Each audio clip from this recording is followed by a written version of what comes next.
Най-голямата грешка, която убива мисленето на детето, ако детето ти не мисли самостоятелно, има голям шанс ти да си причината. Не нарочно, не защото не те е грижа, а защото правиш това, което правят почти всички родители.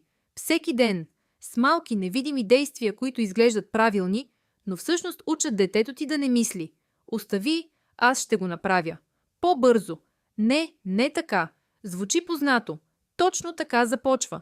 Не с лошо възпитание, а с добро намерение, което има обратен ефект. И постепенно детето, което задаваше 100 въпроса на ден, спира.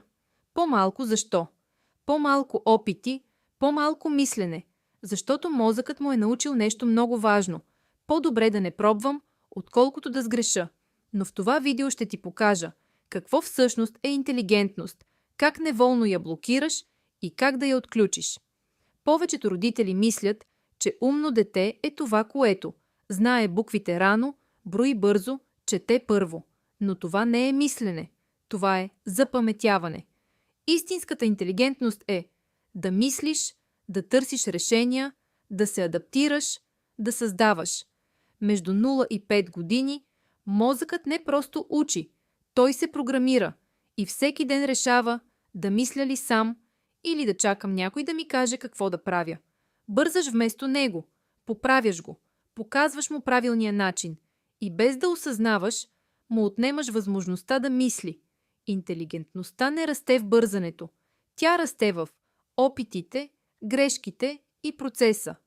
Когато казваш «няма нищо», стига си плакал, ти не го успокояваш.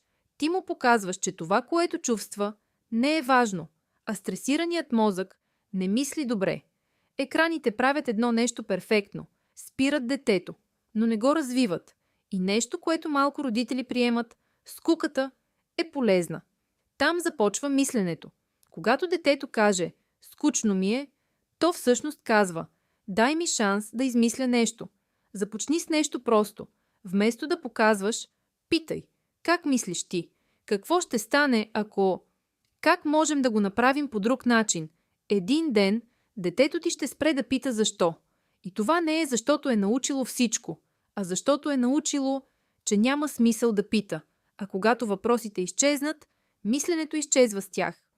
Ти не просто отглеждаш дете, ти създаваш начин на мислене.